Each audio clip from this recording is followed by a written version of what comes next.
If you are here with us in person, or if you're joining us from one of the live streaming platforms, you should congratulate yourselves for your participation tonight, because you are about to witness the launch of a new beginning for humanity. This campaign has been styled as a political campaign, but it is not about politics at all. It's all about personal evolution, community, the creation of new opportunities individually and for the people around you. So, with those things in mind, let me introduce you to our candidate. Glenn Garnes is the founder of Village Connector Community, an organization devoted to promoting the evolution of humanity by creating an environment where people work together to improve quality of life for themselves and their neighbors. Glenn is a retired attorney with deep interest in technology, and thus his focus on using it to advance the mission of Village Connector Community. Glenn loves people, and he loves people who love people even more. Glenn's intention is to create an environment where people and the communities they live in work because the people work together. That is his personal legacy and his legacy for Village Connector Community.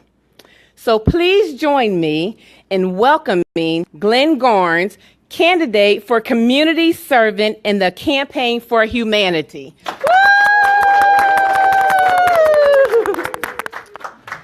All right. Thank you very much. Thank you very much, Yvonne.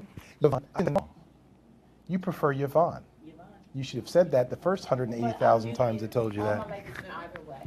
All right, folks, greetings and welcome to the Campaign for Humanity.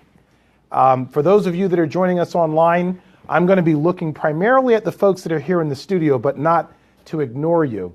It's just that it's a little more difficult for me to be two places, but I'll do my best to do that. First of all, I'm going to first welcome you officially to the Campaign for Humanity, and thank you for coming out, because despite the rain, and despite the fact that it's Sunday evening, and despite the fact that the Olympics are still taking place, you chose to be here to witness the future of humanity unfold before you. Not only to witness it, but to also be a participant in it. And that probably is the most important part of your presence here tonight. So whether you're online or whether you're physically here with us, we welcome you, we appreciate you, and we promise not to waste your time. My remarks tonight are going to be relatively brief. We're going to talk a little bit about what the campaign is all about. I'm going to give you a little bit of background on me. And I'm going to give you hopefully a call to action as to different ways that you and others can get involved in this campaign, and hopefully give you a reason to get involved in the campaign. We'll also then talk a little bit about some of the things that are going to take place in the future from an event standpoint over the next 60 days. Remember, the election is November 8th. We're working on the same time frame as the rest of the electorate, even though this is going to probably be the most non-traditional political campaign you've ever seen. So, let me start off by addressing for you why we have chosen to call this the Campaign for Humanity and why we've chosen to move forward with this effort. The truth is that I have witnessed for probably my entire lifetime, and without being really aware at the time that I was growing up, of how disenfranchised we are as communities. And what I mean by that is our communities become very fragmented. We have people that won't communicate and collaborate and work with others because of political beliefs or because of religious beliefs or gender choices and all kinds of things. And the truth is that we have lost perspective on who we are as a race. And I'm talking about the human race. And so what I wanted to do was to find a way to bring people back together, to harness the talents and the skills and the genius that exists amongst the citizens within our local communities, and to show them how, working together, we could accomplish so much more than we currently accomplish by relying on the traditional political system. So yes, this is a campaign, and we are styling it after the political campaigns of our day. But as Yvonne said, this is not about politics. This is actually about putting politics aside and finding ways to put our talents together in a collective way for our individual benefit and for the benefit of our communities and our neighbors. So that's going to be our focus. The Campaign for Humanity is about coming together, reuniting, and harnessing the talent and the genius that exists when people find a way to work together. And just like any other campaign, though, we are going to talk about we have a agenda, a platform. We have some initiatives that we're going to talk about. And it's my goal actually to be the first political candidate to satisfy all of my campaign promises before the election has taken place. So that will truly be historic. Now, I'd like to give you a little bit of background on me because I think it puts into perspective why I've chosen this journey for myself and why I'm inviting you to join me on it. Fortunately, my parents were very service-oriented people. They believed in the core values that I believe this country stands for, helping your neighbor. We all pitched in the neighborhood. My mother was one of the cool moms in the neighborhood. If I needed to drop off a kid a day, I came home to new brothers and sisters every single day. But the point is that they understood what community really meant. They understood what their role should be in the community. And they instilled a sense of service in me at a very early age. I grew up, fortunately, in the YMCA. And as a member of the YMCA, I also was an active participant in the YMCA Leaders Club. And if it hadn't been for the Leaders Club, I could just as easily have ended up in a gang.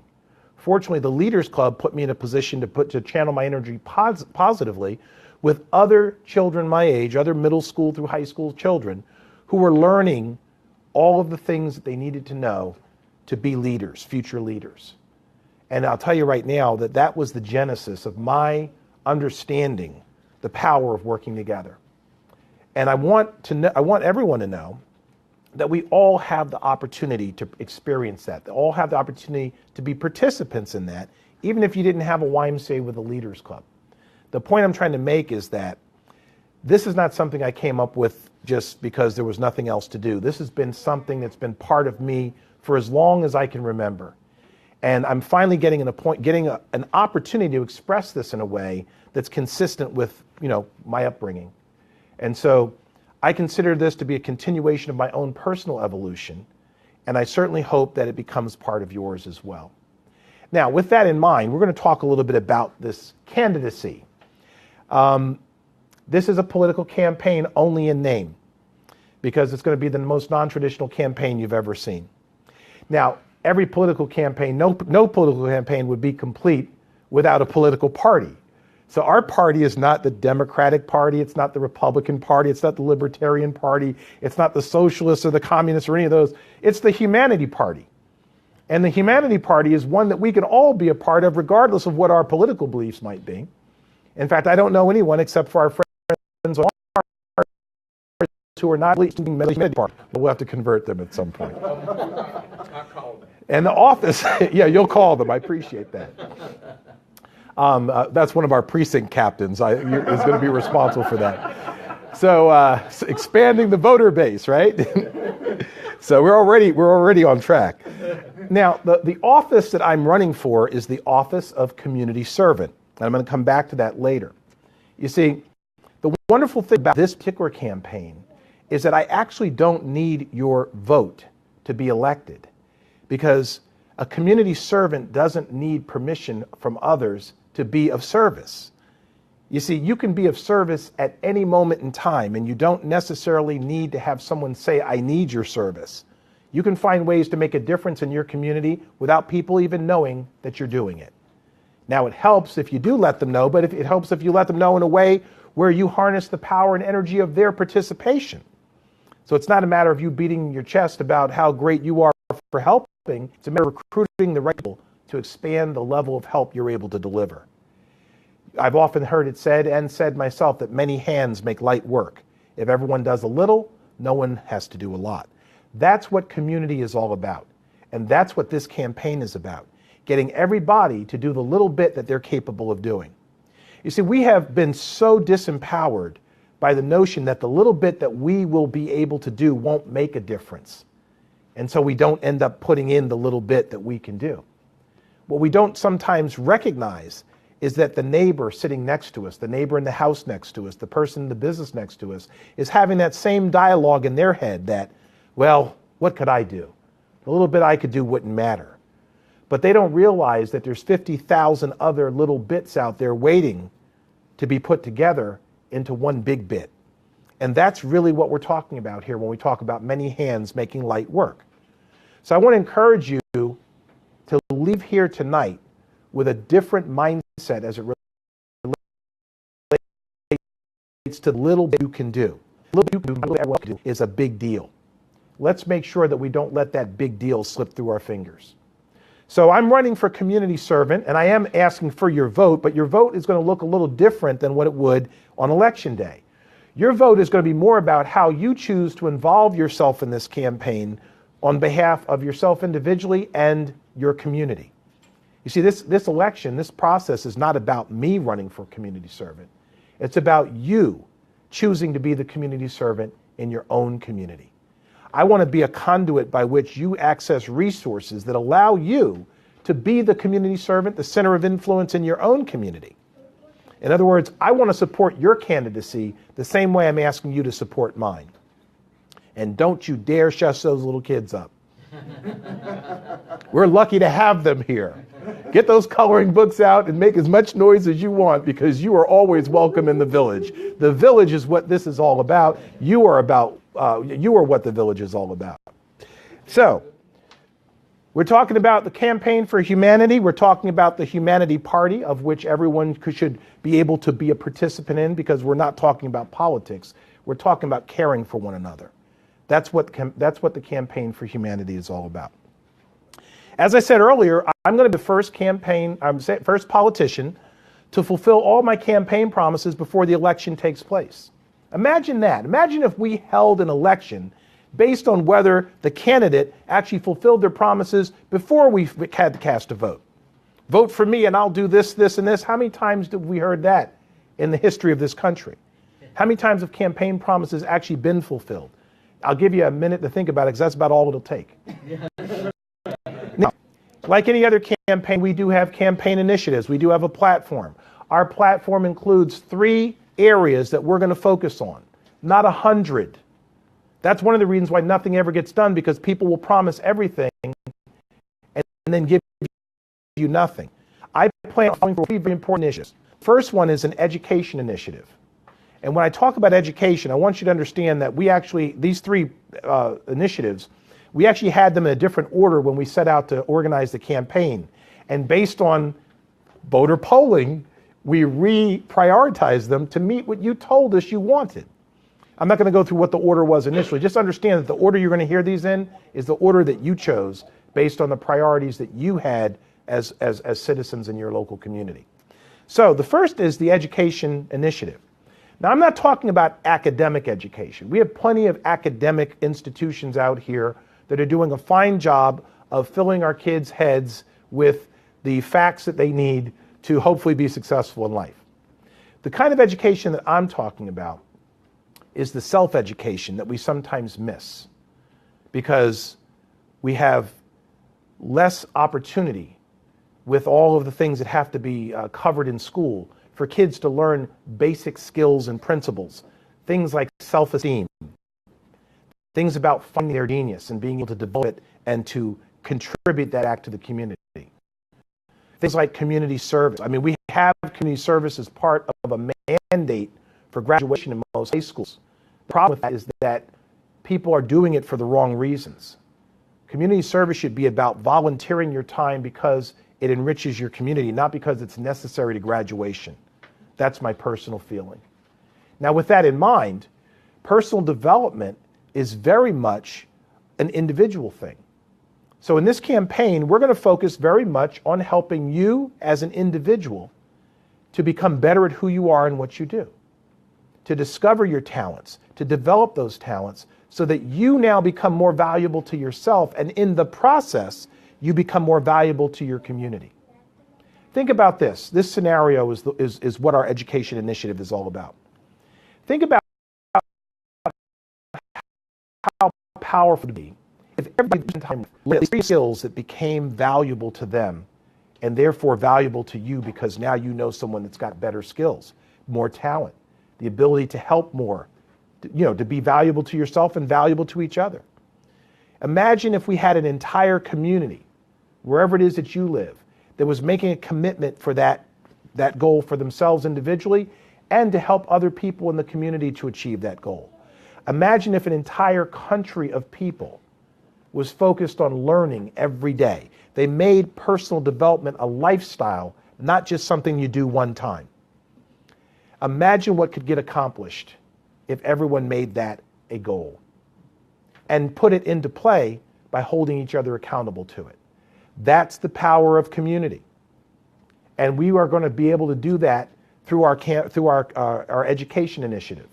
Now, I want you to know that the infrastructure for this already exists with Village Connector. That's why I know that I can fulfill my campaign promises before the election, because 95% of this already exists. We already have a task force, a blue ribbon task force. There's one of those other political campaign initiatives or terms, where you have a blue ribbon task force of personal development trainers, coaches, speakers, and educators that are working on putting together a curriculum to allow you to enhance who you are and to share that with other people so that they can do the same. So that's already in place. We're going to be able to help people to excel in their work environment, if they want to start businesses, to excel at being entrepreneurs, to excel at being parents, to excel at being students, whatever it is that you have an interest in being better at, we're going to have an opportunity for you to grow. Our technology today is absolutely incredible. Right now, we're live streaming on the internet on livestream.com and on Facebook Live. And a lot of the content that you're going to see, a lot of the educational material that you're going to see is going to come in the form of a recorded program. You can watch at your convenience. Right now, we're live, but somebody's going to come after we're finished here today and watch this an hour or two later, or a day or two later, or maybe even a month later. It doesn't matter, because the technology allows us to deliver this information consistently and perpetually for the benefit of our communities. So we're very good about understanding the power of these technologies. Right now, they're being utilized, just like I think I've heard it said that as human beings, we use less than 10% of our brain power. And that's probably true of some of the other resources that we have in the community. I'm promising to help you to get more out of your brain power by learning some things that will help you to be better who you are and what you do, and using these technologies to give other people the opportunity for that as well. And by the way, did I mention that the content that we're talking about is free to the community? No taxpayer dollars, no contribution to come from the community. The only contribution that you have to make is your time to receive the information. And I'm telling you right now, I believe that each and every one of you is worth investing in. So I hope you'll take the time to invest in your number one asset by learning what you can through our education program. Now, we also have a health and wellness initiative. No campaign be complete without one. The difference between what you traditionally hear in the political world about health and wellness and about healthcare and things of that nature is that our focus is going to be on remaining well rather than treating sickness. We all know how treating sickness is turning out for most of us. It's very expensive. And the focus, in our opinion, should be on staying well. If you were living a balanced wellness lifestyle at the level that we're all capable of, we would have less concern about the need for sick care. Health costs would go down because people wouldn't be accessing the system every time they sneeze or sniffle. And the bottom line is that we'd all enjoy a higher quality of life in the process. Because whether you're experiencing it for yourself or not, we all know that we enjoy life better when we're in good shape, fit, and fed well, and otherwise living a balanced wellness lifestyle.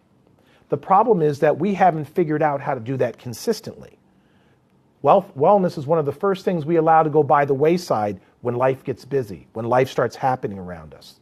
And that's why this dovetails nicely with our education initiative, because the education initiative helps you to deal with life's issues more effectively so that you don't get out of balance with other aspects of your life. So I want you to picture this. What if in your community, or what if you for yourself individually to start, chose to focus on your wellness? That means fitness, that means nutrition, that means wellness from an emotional, spiritual, and social level. That you were willing to invest in yourself to learn how to and do the things that were necessary for you to be at peak performance for yourself physically and otherwise. And what if you then chose a workout partner in your local community, someone that you could hold accountable and someone that would hold you accountable to do that? And what if then you got an entire group of people in your neighborhood to make that commitment? And what if then your entire community was making that commitment and we were all doing it together? Wouldn't it make a lot easier for you to commit to that as opposed to you doing it out here by yourself? Of course it would. And that's possible with these technologies that exist. There's no reason in the world why with all these apps that we use to communicate with each other, we can't say, hey, meet me at the park for a walk and bring me a couple carrots and a bottle of alkaline water or whatever, Bring me a bottle of redox signaling molecules or whatever. My point to you is that we can make this initiative something that's edifying for all of us, but also fun.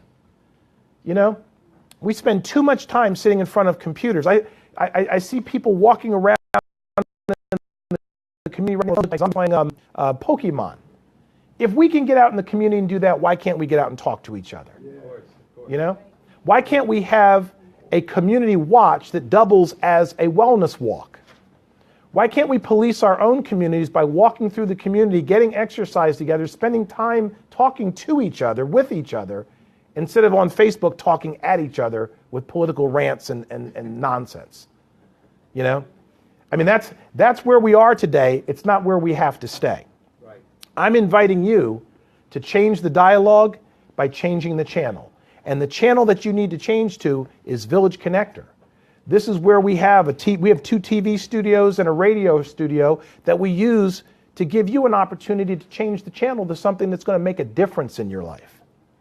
And if it doesn't work, you can always go back to all that other stuff. It will work.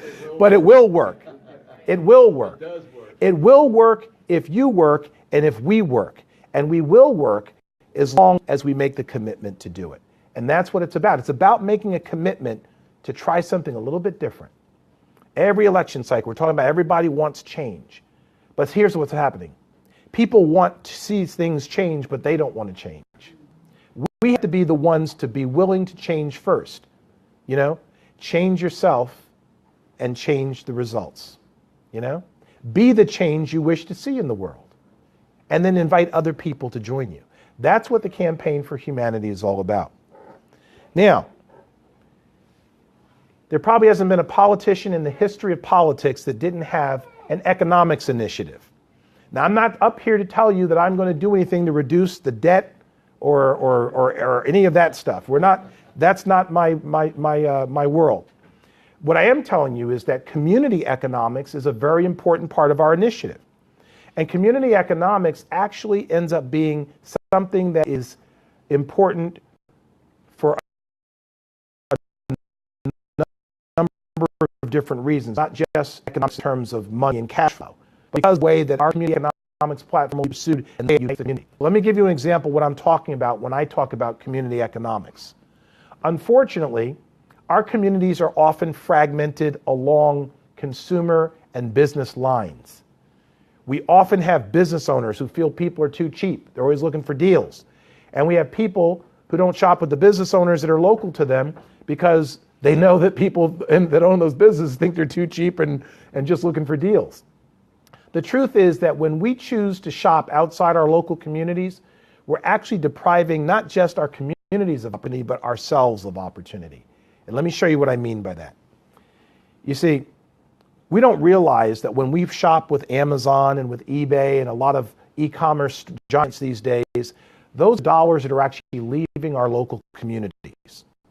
And here's what happens when that happens. Mr. Miles, who owns the Laurel Meat Market, he's been here for over 3 years. When you shop with Mr. Miles at Laurel Market, he then goes to the movies and to restaurants and to other things here in the city that he lives in. He has children that have graduated from the local high school that live here and consume products and services here. When you buy from him, he buys from the other merchants in the community. Those merchants in turn buy from other people in the community as well. One of them may be a business that you own. Maybe it's your wife or your husband that owns the business. Maybe one of the other business owners, the restaurant that Mr. Miles eats at, maybe that person hires a babysitter in the local community because they need to work the restaurant to serve Mr. Miles. So here's what happens when we lose track of how that dollar travels through our community. If you don't shop with Mr. Miles, if you order your groceries from Amazon, that dollar leaves your community because Amazon does not, Mr. Amazon doesn't live here. And I would venture to guess he doesn't live in most people's communities. So Mr. Miles' business no longer succeeds. He doesn't have a person to eat at the restaurants. That means that the restaurant doesn't need a babysitter. And that means that that babysitter won't buy from your husband or your wife's business because they don't have the resources to do it. So if we understand the power of focusing on economic outcomes like that and making sure that those dollars continue to flow through our local communities, we don't have to be losing that battle. We don't have to lose the opportunity to create economic value in our local communities. Every community should be its own self-sustaining ecosystem. We shouldn't be dependent on government or anybody else to create prosperity in our own neighborhoods. We have the ability to do that. And we don't have to wait for somebody else to create it for us. But we have to be smart about it. We have to be aware of the effect of how we spend our money. So let me give you an example. Our Community Economics Initiative is designed to do two things initially and have a snowball effect on the community generally. The first thing that we want to do is to help local businesses to save money in reaching you as a consumer. You see, one of the reasons that you don't get better and more frequent deals is because of how much it costs a merchant to advertise those to you. Newspaper ads, direct mail pieces, all that type of stuff. If we can reduce the cost to local business to reach you, they'll be able to do more frequent and better deals for you. And if you're getting better and more frequent deals, you get to keep more of your hard-earned money. Because we all know it's not how much you make, it's how much you keep. And so our initiative is designed to bring consumers and merchants together in a community environment where we respect and serve together. Merchants should be looking to give you better opportunities to save money, and you ought to be looking to recirculate your dollars to the businesses in your local communities. That's a big one. That's a big one. And if you will make the commitment to do that, there will be greater resource available in your local community. Because you know who sponsors little teams? Business. When last time you saw Amazon for a little league football or baseball team in your local community? Okay? So just understand that that's where resources are created. That money stays in your local community where it belongs. So our Community Economics Initiative is a very important one because it provides additional resources for you to get a higher quality of life for yourself and for your neighbors. Now, the other side of that is that part of the Community Economics Initiative is also funding the cost of developing all of these programs and educational resources that we're creating. You see, that's not being funded by taxpayer dollars. The Village Connector Community Organization is a for-profit organization that serves you and the local businesses, and we rechannel the resources that we generate from that effort into creating the free content that helps to educate you and your family and your children. So when you shop with local businesses, you're helping yourself multiple ways. So don't let the importance of value. I'm not telling you that if you eat something from Amazon that's not available to you locally, you shouldn't buy it. But what I'm saying is give Mr. Miles the opportunity to earn your business too. And if you can do that,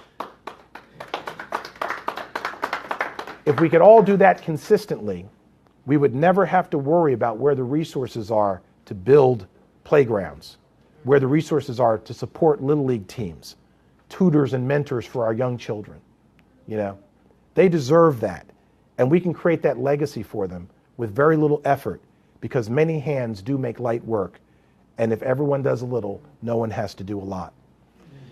Now, one of the tenets of this campaign, and one of the things that I want, a myth that I want to debunk that often circulates through the mainstream media, and one that I think that people here tonight probably don't buy into, but you hear it a lot anyway. We are often sold a bill of goods by people who want us to believe that somebody else's prosperity cost somebody money, or that someone else's success was at your expense. And the truth is that that is the biggest lie. That's one of the things that has been told to get us to be at odds with each other. We see people that are successful and we only see the end result. We don't see what it took for them to achieve success. You see, Bill Gates and Steve Jobs didn't just wake up and have billions of dollars one day. They offered billions of people value that resulted in them being rewarded very handsomely for their ideas. The bottom line is that we need to start appreciating that we too can have success when we stop buying into this little game of playing people against each other and understanding where the real opportunity is to be compensated for your ideas and to reward other people that come up with good ideas. You see, the truth is, if the media really wanted to be truthful about this, they would probably tell you that your success does not come at somebody else's expense. That doesn't mean that there aren't people out here that lie, steal, and cheat. I'm not saying there aren't. I'm simply telling you that the vast majority of people that have been successful economically and otherwise did not steal it or did not create their wealth at your expense. Nor will you create your own wealth at anyone else's expense. Because the truth is that your success never comes at someone else's expense when you are doing it in a way that's of service to others. A rising tide lifts all ships, but it's also up to you to put your ship in the water. You can't leave that up to somebody else.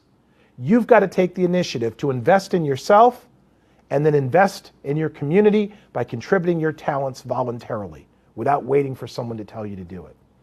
And when you do that, you become a center of influence in that community. And that draws attention to you in a very positive way. Being of service to people isn't just about selling them products and services in your business. It's about developing relationships with people. People, you've probably heard it said, people do business with people they know, like, and trust. The way they get to know, like, and trust is by looking into what's in your heart. And that's why for humanity is so important. It's a way for people to see what's truly in your heart. And people will do business with you if they like you. Let people get to know you. Make a friend before you make a sale. Whether you work for an employer or whether you have your own business, it works the same in every level. We have to start being more heart-centered. Start thinking beyond our own personal needs. I often find that I am able to function on a daily basis because I focus more on other people's needs than I do on my own, because it distracts me from all the things that aren't right for me right now. Helping somebody else gives me a chance to take a break from what's not going right with me right now. And then somebody else reaches out and does that for me because they need a distraction too. A rising tide lifts all ships, but you've got to take responsibility for putting your ship into the water. And that's what the Campaign for Humanity is about, is letting you know that you have the power.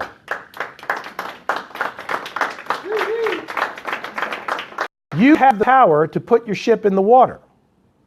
But it still is going to be up to you to put the ship in the water. This is not something we can ask our politicians to do for us, no matter how many times they tell us that that's what they're there to be elected. If what was it? I remember this was some politician somewhere about, a car in every driveway and chicken, whatever that, chicken every pot or whatever, Why would we leave it up to a politician to make that happen for us when we know we can go do that for ourselves? You really want to wait for somebody to do that? Why not just do that today for yourself by learning a few simple things and doing them consistently? That's what this campaign is all about. Doing it for yourself and doing it for your neighbors, having everyone do it together. Now, I want to talk with you a little bit about what you can expect over the next 60 days, because we're going to have this campaign running at the same interval as our current presidential election. Now, one of the things we're not going to do is debate. Okay? I find no value in debate. Debate has evolved into a big, it's just a mess. We're not debating issues, we're debating popularity. Elections have become nothing more than a glorified popularity contest. No one's talking about ideas. They're all talking about, I'm the better choice because of how bad somebody else is. So my feeling is that if we turn the debate time into collaboration time, where we discuss ideas and come up with ways to address the challenges that we face, that would be a much better use of our time. Eleanor Roosevelt offered one of my favorite quotes. We actually have it over the water cooler here in the Village Connector Community Center. Great minds discuss ideas, average minds discuss events, and small minds discuss people. Events are what you see happening in the media, whether it's picketing and protesting or boycotting that's taking place in different cities based on what the issue is of the day, or whether it's, athletes getting arrested at the Olympics for, whatever it happens to be. Maybe those issues are important, but I don't think they're important to us at the level that we give attention to them. That same time could be invested in talking about how we're going to raise our kids not to have that happen in their lives, instead of hoping it doesn't happen. We often are leaving it up to athletes and prominent entertainers to be role models for our kids. Why don't we be the role models for our kids? We're the ones that brought them into the world. Why do we leave it up to a professional athlete to be the role model and become disappointed and allow ourselves to be disappointed when they don't live up to our expectations? I got a little note for you. Athletes did not sign up to play ball to be a role model to your kids. Hello. So think about that. That's why it's important for you to take a leadership role in investing in yourself. When your kids see you reading books, they'll read books. When your kids see you working out and eating well, they'll work out and eat well. Because that's exactly what I'm doing. My youngest son, Nolan, has been going to the gym with me for 2 months now, based on my commitment to make my wellness a priority. So I am literally eating my own cooking. And I can tell you it's working. And I don't mean to tell you this story because I'm not patting myself on the back here. I'm just telling you that the results follow the action. But in the last 6 weeks, I've lost 10 pounds and 3 inches off my waist by making a commitment to change my way of life, to change my eating habits. Now, the reason that that's important to you and to your community is that there are a lot of other people who were just like me that were putting that off until the timing was perfect. I'll get around to it when everything else is taken care of. And we never get everything taken care of. So it's a matter of setting priorities. But as a result of making that commitment, making that a priority, I'm actually enjoying a better relationship with my son because I spend more time with him than I did when I used to be here in the office all day. And the bottom line is he's excited. He wants to know when he's going to get his customized nutrition plan. I told him when you have $300 to sign up the way I did, you can have that customized nutrition plan. But let me show you how to get the $300, not just hope that maybe one day it falls into your lap. Excellent. You see? Excellent. You see, God gives every bird his seed. He just doesn't throw it into the nest. We have to know how to do our part, do we not? So, exactly. So when I say to you that the little bits that we do will make a difference, I hope that you take that to heart. Because when you leave here today, you're going to have to make a decision about what role you're willing to play in your own evolution. We're going to give you the tools. We're going to give you the seed, but we're not going to throw it into the nest. You're going to have to turn off the television and turn on the computer and watch some of these videos. You'll actually be able to see this on Roku next month, the personal development channel. They'll be launching on Roku in September. And that'll be the place for you to go. If you want to watch it on your big screen TV, you can turn off cable and turn on Village Connector TV. And that will give you an opportunity to sit down and have something that you can be proud to put your kids in front of the TV to see. So I want you to understand that we're taking this very seriously. And so over the next 60 days, this is what you can expect to see. Instead of having debates, we're going to focus exclusively on having town hall meetings twice a month, 2 during the month of September and 2 during the month of October, to find out what's important to you, to find out your ideas, to start working on creating an atmosphere of cooperation and collaboration. The reason the word community contains the word unity is that's because we're supposed to be unified. We're supposed to be part, individuals coming together as a unified organization. That's what a community is. It's people with common interests working together.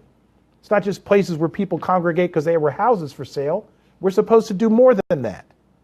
Most of us today don't even know the person that lives next door to us. And if that's the case for you, we need to fix that. And you can start that tonight by going next door and getting to know your neighbor, inviting them to go on a walk with you, finding out what they're all about. Let them get to know you. That's what we're talking about. That's what the Campaign for Humanity is all about. So as I said, over the next 60 days, you're going to see a number of things happening. Number one, we're going to be announcing other events, the town hall meetings where we're going to invite you to online, type in comments, share your ideas with us, reach out and communicate with us. We take feedback very seriously. We've conducted 3 polls, and based on those 3 polls, just in the last month and a half, we've directed our action based on what you asked for. On the education initiative, we prioritize that as first, and we also then prioritized the kinds of content we were going to create, whether it was going to be on demand, whether it was going to be live like today, or whether it's going to be a combination. Everyone wanted a combination of those things, so that's what we're doing. We need your feedback to serve you well. We can't, like all the politicians want to, decide what's best for you. You know what's best for you, and we simply want to be part of helping you to get it. So your feedback is going to be very important to our ability to serve. A community servant wants to be of service, and the best way to be of service is to know what people need. And the best way to do that is to ask them. So we're going to be asking you a lot of questions over the next 60 days. We'll do that in the form of the town hall meetings. Some of it will be done in the form of our group on Facebook, where we're asking through polling for you to give us your feedback. But it will all be valuable in our effort to be of service to you. So we ask you to offer that frequently. Now, I told you before that this campaign is not about my candidacy for community servant. It's about my inspiring you to become the community servant in your community. That's another one of those things that, well, will that little bit make a difference? I'm here to tell you it will. You see, we have tools and resources today that allow these little bits to be combined into something that becomes a success avalanche, a prosperity avalanche in every community we touch. All we need is a liaison in your community, and you could be that liaison. So when you leave here tonight, I want you to sincerely think about joining the effort to become the community servant in your community. I want to put you on the Campaign for Humanity website, and I want to support your candidacy the same way I'm asking you to support mine. And so those of you that designate yourself as community servants, we're going to put your picture and your bio right on the website under your community. And that's how I am going to put my money where my mouth is, by supporting your candidacy. I want to help you become a center of influence in the local community. I want to help you take difference to people that matter to you. And I want your example to inspire others to join the cause. You see, it doesn't take as much effort as we sometimes create in our minds. If everyone does a little, we truly don't have to do a lot. So, let's talk about some ways that you can participate in the evolution of humanity. They're pretty simple things. I promise you that these are all easy if we define easy as something you're capable of doing without extraordinary effort. Can we adopt that definition of easy? Yes. Mm-hmm. Easy for today means something I can do without extraordinary effort. Now, there's a difference, though, between easy, as I just defined it, and effortless. Nothing that's worth doing is effortless. So we want to be cognizant of the fact that easy means there's going to be something to do, but it is going to be something you're capable of doing without extraordinary effort. So the first thing that you can do, if you haven't already done so, is to visit the Campaign for Humanity website and join our community, our campaign mailing list. Right on the front page at the bottom, you can put your name, your email address, and your cell phone number into the database so that we have the ability to stay in touch and communicate with you. We promise not to disclose your information to anybody, and we promise not to abuse the privilege of being able to be in touch with you. We will use it only to serve you in a way that allows you to increase your prosperity. So please join that mailing list so that you don't miss anything. Another thing that you can do is to join our Facebook group, the Village Connector Community Facebook group. We currently have just over 1,000 people that are part of that group. We had those people join us in less than 72 hours. All those little bits coming together, and they're making a difference. because we've gotten feedback from those folks that are resulting in our channeling our energies differently than we had initially contemplated in making the campaign for humanity the best it can be for you. So join the Facebook. Most of you need a break from the routine on your news feed anyway, because you all know what you're seeing in your news feeds these days, and it's not helping you discuss ideas. It's definitely events and gossip. You know, we don't need all of that. What we need is to be in the company of people who are taking life seriously by taking themselves seriously, taking responsibility for their own self-improvement, their own personal growth, and inspiring other people to join them on that journey. That is what the Campaign for Humanity is all about. So join the Facebook group so that we have an easier way of communicating with you and make sure you don't miss anything. The other thing, and this is very important, this is another simple thing, but again, a lot of people will think to themselves, well, if I don't do that, it won't make a difference. We want you to invite others to join the campaign. Now, inviting others could be as simple as extending an invitation to watch this video. If you're online right now, you click share right now from Facebook and share this onto your timeline for the benefit of your friends that are watching something else right now. More importantly, I want to ask you to go beyond just the share button and actually reach out to people and tell them why you chose to get involved with the Campaign for Humanity. You see, we get inundated with a lot of requests to join this and join that and share this and like this, and sometimes the significance of what it's all about gets lost on people. If you reach out and change the dialogue a little bit and say, hey, I got something important to tell you. There's this new organization out here that's helping communities to grow and prosper, helping people and communities to grow and prosper. And I've chosen to become active with this organization because I believe that we can do better. We can do better by working together. And if you were to take the time to introduce someone in a quality way like that, I guarantee you that their entire mood behind how they receive that information would be very different than what you normally share on Facebook.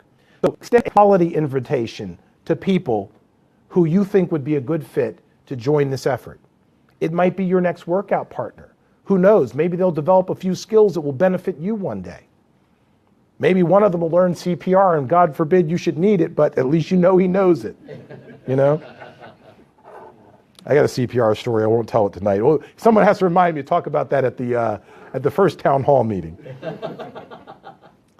So, I also want to invite you to consider going a slightly new level, and that would be to be the community servant in your community. When I ask you to be a community servant, what I'm referring to is the person who, like me, is spearheading the effort in your local community. I want you to be part of the so-called cabinet of this organization, and I want to support you in being able to become the center of influence in your community, the person people look to start the ball rolling in your local community. Now, it doesn't have to be a major initiative. It could be something as simple as hosting a little workshop where you bring somebody in to talk about health and wellness, and you invite people in your local community. Maybe you invite a PTA group. We're about to go back into school season. This is a great time to get the kids focused on health and wellness. Maybe you start your initiative in your community focused on that. There are hundreds of places to start. Pick one. Just one. That's all it would take. Just pick one. So I would ask you to consider participating on every level possible. If you could direct your energies to doing these things versus the things that we sometimes find ourselves doing, I promise you that your life will improve. Quality of life for you will get better, and quality of life for the people in your life will get better by your taking the initiative to introduce them to a concept like Campaign for Humanity. So, I have reached the limit of what I have to share with you tonight. I'm not politicians. I'm not just up here standing here making promises, hoping that to get your vote. I'm giving you ideas and real world solutions, things we can do right now, individually and together, to make a difference for ourselves and our neighbors. I don't know that there's ever been a politician that in a heart-centered way had the kinds of solutions that involve the people. We've always known that united we stand, divided we fall. How many of you all remember that song from, I guess it was the 60s, so you'll be dating yourself when you raise your hand. But if we know that that's the truth, if we know that there's truth in that song, why do we allow ourselves to be divided? Let's fix that today. Let's make a commitment to change the channel and change the tune and change the results that we get, and do that together. I want to thank you for coming out and giving me your time tonight as I officially launch and announce my candidacy for Community Servant for all of humanity. Thank you for joining us.